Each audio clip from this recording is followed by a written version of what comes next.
SportsBeat is powered by KSLSports.com.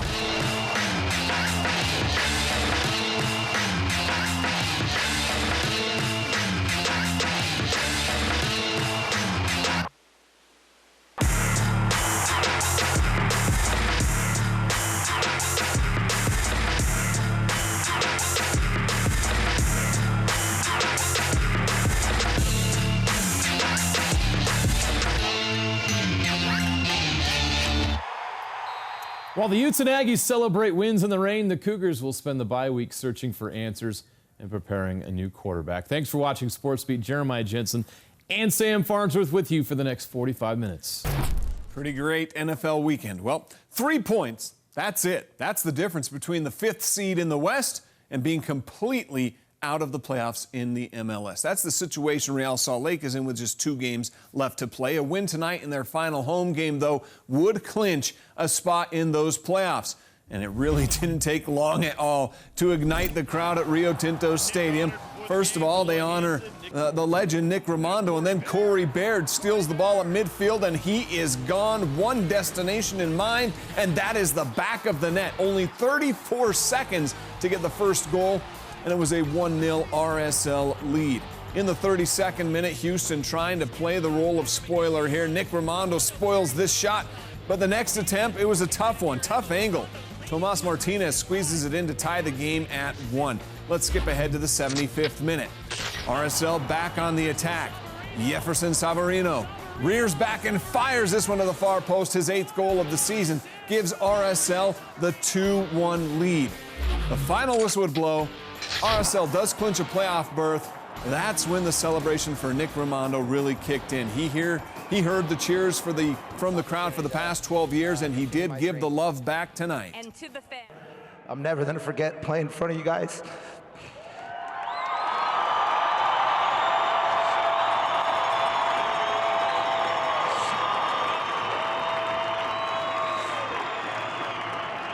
Truly are the greatest fans, and I'd like to thank you for always having my back in good times and bad times on the field. But I think we had a lot of memories that we could always remember together, and just know that I always bleed RSL. Fortunately, we do get to see Nick for at least 2 more games in an RSL uniform. Up next, college football. The Utes and Aggies were big winners on their home fields this weekend. We're the same team. We always been fighting. We're just being the same team we always been. Lessons learned from the USC loss and a blowout of Mike Leach in Washington State, how the Utes fixed their pass defense, and Tyler Huntley continues to ball out. Wilson and a fire deep middle. He got picked off. It is intercepted. Holy Toledo, what happened to the Cougars on Saturday? David Nixon and Stevenson Sylvester, they'll break it down next.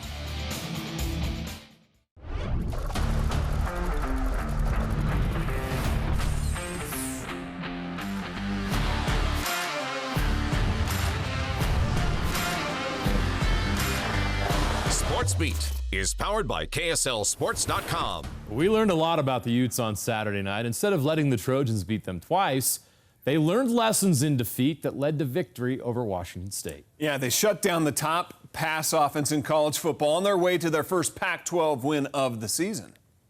Utah fans, good evening and welcome into a wet and chilly Rice-Eccles Stadium. Late September, homecoming here on campus at the University of Utah and a big football game. Tyler gives it to Devin, keeps on the edge, 30, 25, 20, 15, and slides down at the 14-yard line. Surveys the field, throws in the flat, caught. Henry Cole, goal line, touchdown. DHC. They swing out to Borghi, gets a block. Borghi is taken out. Gordon surveys the field, throws over the middle, it's caught, touchdown. Being tied here with 17 seconds to play in the first quarter. Throwing down the field, caught down the field. Brian Thompson again looks down the field, throws down the field. He's got a man wide open. That's Nakua. He'll walk it into the end zone. Touchdown, Samson Nakua. Harris and Fisher left. Snap back, Gordon, play fake, pass it once, feels the pressure, runs to the left, tackled from behind by Francis Bernard. Broke it up, incomplete. How do you slow him down? We just got to play better on defense. When we play with confidence on defense, we do pretty good. And Utah is imposing their will right now on Washington State. Run to the right, 15-yard line, sprints to the 10, angles toward the 5 and dives in, touchdown. He escapes. Anthony Gordon throwing it down the field, intercepted. Jalen Johnson, he picked it off at the Washington State 48-yard line. Utah for the Wazoo, 7.5. They hand it to Vickers on the fly sweep. Derek Vickers to the goal line. Touchdown! Right. Tyler takes the snap. Pressure coming off the edge. Avoids it. Stumbles out to his right. Throws outside. Man wide open. Caught and dropped. After review, determined the receiver was able to get a foot down inbound. First down. Surveys the field and he's intercepted. Francis Bernard's got it 50. 45-40 to the outside and bumped out of bounds at the Washington State 35-yard line.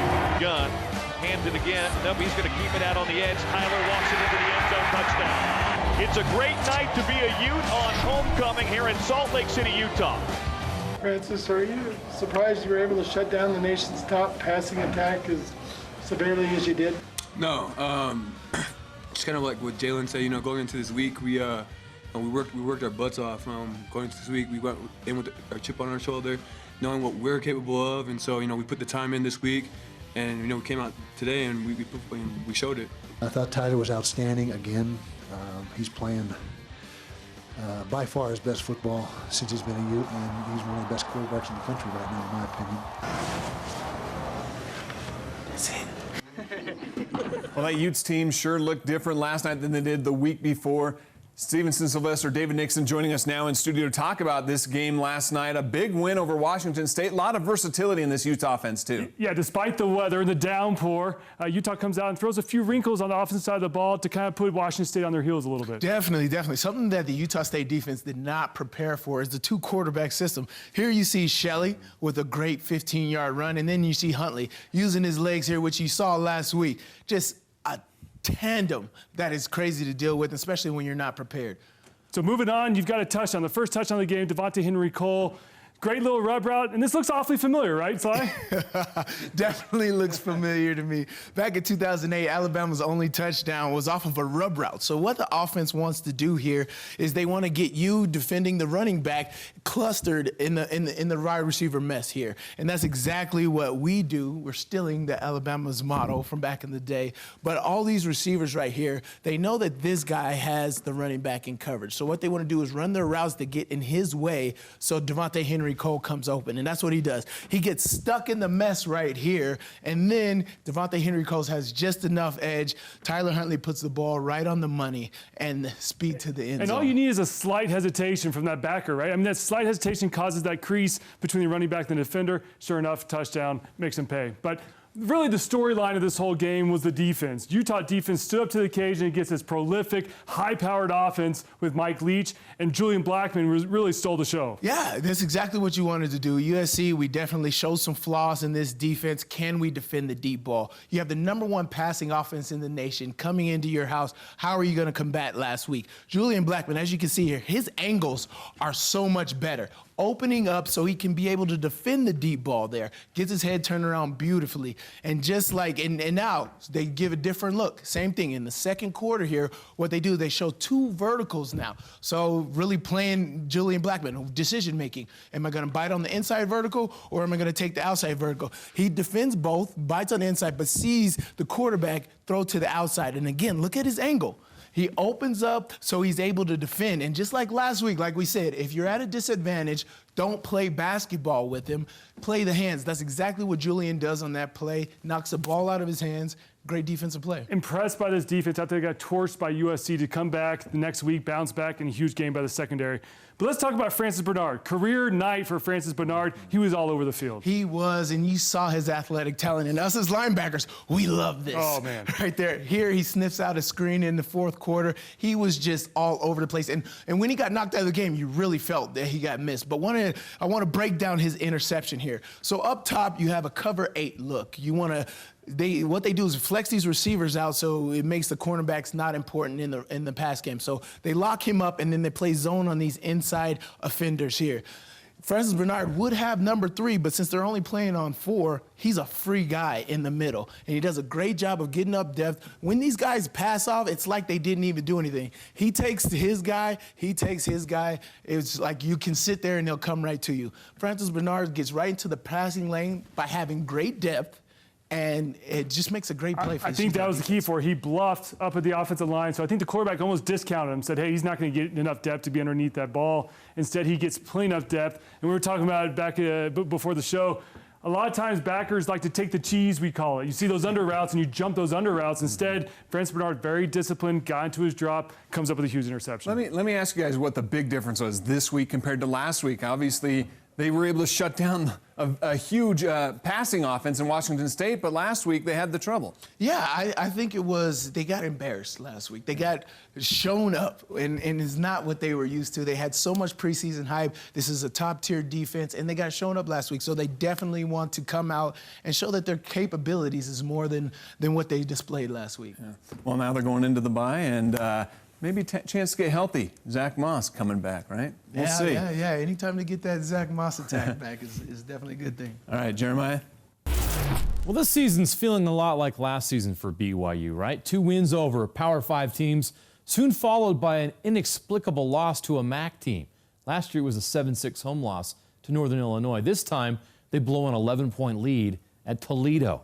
BYU didn't lack opportunities to win this game. On the second drive of the game, Zach Wilson found Gunnar Romney for a 43-yard completion, but they couldn't get any points on the board. Peyton Wilgar got the ball back with an interception, but the Cougars still couldn't muster any points because of it. Another problem early on was the kicking game. Jake the Make suddenly turned into Jake the Shank. Jake Oldroyd wasn't himself. He came into the game 13 of 15 for his career, but was 0 for 2 in the first half in the Glass Bowl. That certainly hurt. One of the questions entering the game was about the run game after losing Tyson Williams to a season-ending knee injury. Well, Emmanuel Asupa got the start and carried the ball 12 times for 61 yards and had a 32-yard touchdown.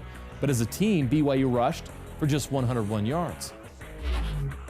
The MVP in the game for the Cougars was Aleva Hifo. He had 5 catches for 111 yards and 2 touchdowns, including the 75-yard score that had you thinking BYU's going to dominate the rest of this game. It was the longest pass touchdown BYU's had since 2016. He also had 2 punt returns for 70 yards, including a 45-yard return. After holding Toledo to just 3 points in the first quarter, the Rockets finally found their groove in the second half. Mitchell Gadani led 3 scoring drives, thanks to some big plays with his arm and legs. He got some help from Shaquille Seymour, who had 14 carries for 79 yards and added an 18-yard touchdown reception, all in the second half. The Rockets had 242 yards rushing against BYU's defense. BYU had a chance late, as we know, tied at 21 with a minute left. Chaz Ayu gets a strip, but on the first play on offense, Zach Wilson throws an interception that's returned to the 2-yard line. That was the ball game. Toledo would score to seal the deal, 28-21. And to add insult to injury, Zach injured his throwing hand right here on this play. Next man up, Jaron Hall will start at South Florida. We don't know the exact timeline on the injury, but we know that looking like right now that Jaron Hall will be our quarterback when we go to South Florida. I don't know the details. We're still evaluating all that right now. Oof. Painful loss for the Cougars. And I would say, you know what, if you look at short-yardage situations of that game, you know, everyone's going to look at the interception, but that game may have been lost beforehand because they didn't get the job done on 3rd and 1 slide. That's right. They 3rd and 1, 4th down. They just couldn't get it done in this game. BYU 5 of 15 on 3rd, 0 for 2 on 4th. And a lot of it's because of their alignment. BYU opting to go with a shotgun in 3rd and 1 situations when you clearly have Toledo. I think there's a 30-pound weight difference between BYU's offensive line and Toledo's defensive line. But you see what happens when you have a Toledo line that plays with lower pad level. You get up underneath Impey, and of course Joe Tukuafu, the tight end, gets beat back as well. Pure penetration by the Toledo defensive line, and really BYU didn't have a chance to give 1 yard. I would like to see, this is another situation, I'd like to see Zach Wilson, or now Jaron Hall, under center, hand the ball off, and you get a running back going north and south versus east and west. But this play right here, it baffles me. BYU should check out this. Zach Wilson should see that they're outflanked on this side. They only have 2 offensive linemen. They have 4 defenders. And to the field side, not the boundary, to the field, they've got 3-on-3. Instead, they opt to run to the boundary side on 3rd and 1. And no bueno. Yeah, me and JJ, we talk about this all the time. Why do they do pitches? Don't run to the boundary. Options? Well, run it to the boundary. You have more room. I get to it. the field. Sometimes you want to keep defenses honest. Sure. But in 3rd and 1 type situations, a crucial part of the game, just line up and run it right down at them. I mean, it's like just giving the try to defense an extra defender. It really is. Also, yeah, and you definitely get teams with more speed. If you have the size, then just beat them up with size. But if you're in shotgun, you allow teams with speed to beat you. I know BYU fans are very, very frustrated with that play calling, especially on the 3rd and short. But like you said, defensively, they didn't help either. Toledo rushed for 242 yards on the afternoon, and some of the yards came with the quarterback. In this particular play, BYU's got to understand it's 3rd and 18, huge play down, getting towards their red zone. When you see the offensive lineman bail, we talked about a slide, it's going to be a screen or it's going to be a draw, one of the two. Read your keys. So read your keys. You've got to recognize it sooner. Put your foot in the ground, come meet these linemen, and instead of getting a 15-yard gain, you've got to limit it to a 6-7-yard gain. BYU just was too much in their bail technique, and they've got to put their foot in the ground and come back. So that was one of the plays. But like I said, the whole afternoon, BYU could not stop the run. They struggled. Yeah. And then at the game, it's tied up 21-21, and then Zach Wilson throws an interception. After a big turnover, Chaz Ayu strips the ball. BYU might have a chance to go down and win this thing, as we've seen with their wins this year in overtime. But instead, Zach Wilson steps up in the pocket, and it's only a 3-man route and throws an interception. And to make things even worse, right here at the end, he injures his thumb right there on his own teammate, and he's probably going to be out for a few weeks, as Kalani mentioned. But this play right here, it's a 3-man route. You've got 4 defenders. We see 3 right here in the frame, but there's a 4th defender in the area. Zach's got to recognize, I've just got to eat this ball. We got to live to fight another day. Don't force it. Instead, he tries to throw into a tight window. Toledo picks it off. And then, like I said, you had injury to insult with the actual injury of himself. But it was just a tough afternoon. BYU, because of the struggling on 3rd down, they could never get anything quite going. They were up 14-3 at one point, their first double-digit lead of the season, and they couldn't find a way to finish. And I think that was the most disappointing part. Was all BYU fans thought, okay, they're up 14-3. Now it's time to put the foot in the throat and cruise from here. Yeah. And they let Toledo back in the game, and Toledo picks up a big win at home. Lose to a MAC team, you lose your quarterback. Now they got to look ahead. Jaron Hall's going to be the guy under center. David, how is this team going to be different with him at quarterback? I think they'll keep some of the same type of offense, but he's definitely more of a runner. He's more athletic than Zach. But we saw him on that last drive. He had an opportunity. He put together some nice throws. We'll see how he comes in. But losing Zach, no doubt, was a huge loss for BYU because he's a guy that's seen reps. He's now in his 2nd year. He was showing some great progress. But this is definitely a step back for this BYU team. But I think Jaron Hall will come in and fit in nicely. But BYU's got a bye week to prepare and get him ready. And then you head to South Florida for another road game, which BYU, we came off Toledo game and struggled. Let's see if they can put together against South Florida. Big opportunity for Jaron Hall and some big games coming up after South Florida. Utah State and Boise State still on the schedule. Doesn't get any easier, that's for sure. It does not. Sam, back to you. Seems like the perfect time for that bye. Well, up in Logan, the Aggies fought their way to a win over Colorado State without the team's leading rusher. Jalen Warren left the game in the first half. He would not return. He's been a surprise addition to this Aggies offense this season, but let's not forget about Gerald Bright. He was a stud last season, reminded us again last night why he's so valuable to this team. They fed him the ball again and again and again. He was the workhorse for the Aggies offense, carrying the rock 36 times, but he averaged 5 yards per carry with those attempts for a total of 179 yards. It's a good feeling. It's a confidence booster. Some backs like to complain and be like, Coach, I'm not getting in the rhythm. We going every other series and stuff like that. But you got to trust the coaches, trust the process. And, today I was just good enough to get in that little decent rhythm so we could win this game. Jordan Love is still the leader of that Aggies offense, but his night had a few hiccups. With the game tied at 14 in the 2nd quarter, he threw that pick 6. It gave CSU the lead at that point in the game, but Love also threw some dimes. Touchdown passes to Devin Tompkins from 37 yards away, and a beautiful 40-yarder to Caleb Repp. Love finished with 240 yards, 2 touchdowns, and the 2 interceptions. He also rushed for 44 yards in the win. On the other side of the ball, though, David Woodward is still doing All-American type things on the football field. He had 14 total tackles, none bigger than this forced fumble in the 4th quarter that he just ripped away for a touchdown. one of 3 fumbles the Aggies recovered last night. I'm glad he's on our team, I'll tell you that much. So that was a big time play and a huge moment that, flipped the game. And you're going to be a special team, be a good team, potentially be a great team. You have to have a few of those plays out there, and you have to have special players to make them, and he did it for us tonight. Now the Aggies head to LSU on Saturday, and we will be there as they visit Baton Rouge. All right, the Utah Jazz hold Media Day on Monday. The first practice is on Tuesday. So we thought it would be fun to dig into the KSL Sports Archive to the start of training camp 35 years ago. That's when a little-known rookie out of Gonzaga first came to Salt Lake City and wore a Jazz uniform. There he is right there. John Stockton's first season with the Jazz started in October of 1984. Look at those warm-ups. Let's hear from the humble rookie from Spokane during his first training camp. It definitely makes me feel good. I hope that I can help the team out as much as they think I'm going to. As a backup to Ricky Green, I just hope that I can come in and fill his shoes best my ability and make it easier for the coach to give Ricky a rest when he needs it. Yeah, he did more than just fill the shoes of Ricky Green. He had quite a run in a Jazz uniform. That was cool to see him back in the day. All right, the game of the year in high school football in Utah happened Friday night, and it was our Game Night Live Game of the Week. Yeah, it was so good. We're going to show you once again how amazing the comeback was for Corner Canyon against Lone Peak. And we'll relive the best of the best. Don't miss the highlight reel coming up next. SportsBeat is the best show on the planet. I watch it every Friday and Saturday night. Go Chargers! Yeah! You know, he's not wrong. No. And you know what? He also watches on Sunday as well. The Corner Canyon student section brought the energy, and the football team delivered all the drama on Friday night. Yeah, our Game Night Live Game of the Week featured #1 Corner Canyon, #2 Lone Peak, and the game lived every bit up to the hype. Lone Peak was down 7-3 entering the fourth quarter when they made a quarterback change. Hey, Jay Hill there, checking in the action. Junior Luke Romney came in. He wasn't perfect, but he sparked the Knights' offense. A touchdown pass to Trajan Hansen. Lone Peak takes a 10-7 lead. Then with 2.5 minutes left in the game, Romney on 4th down to Sean Wood. Lone Peak takes a 17-7 lead with 2:17 left. Game over, right? 18-game win streak over, right? Wrong.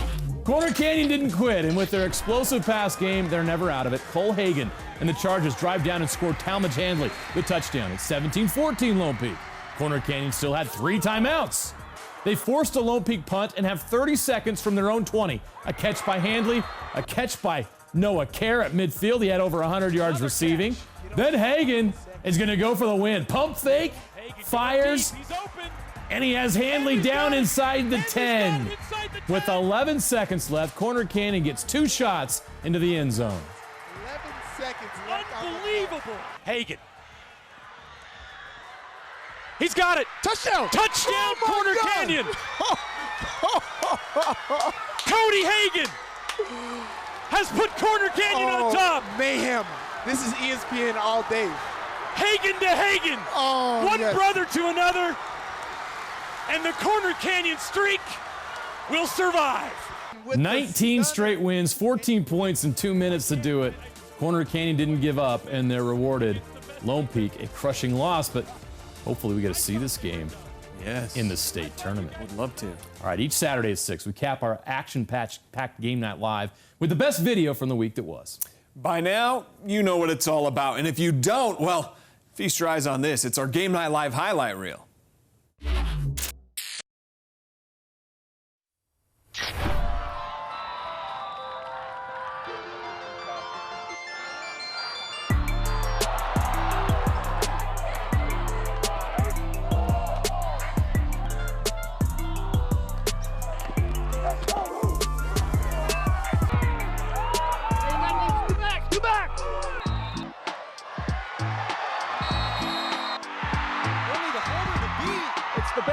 This thing fits pretty well. Untouched up the middle.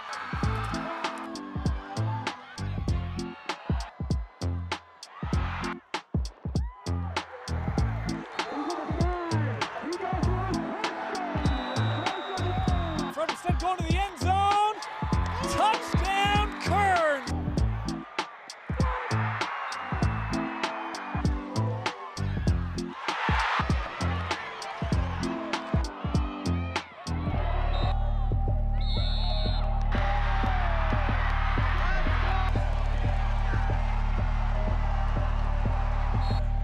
Hagan.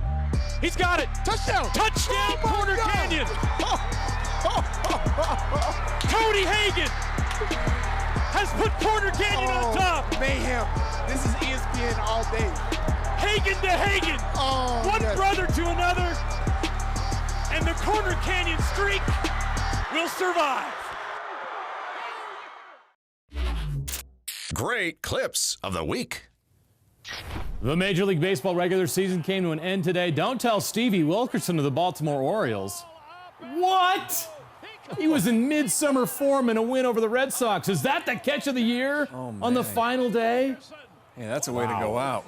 Well, it was homecoming game for Riverton. This is Carson Lloyd, a senior at Riverton High School with special needs, allowed to dress in uniform for the game, pumped up the crowd. How about this, though? They let him run a touchdown with the rest of the team. Touchdown, Carson, and the winning smile, it doesn't get much better than that either. He took it to the house. That's right. Congrats, Carson.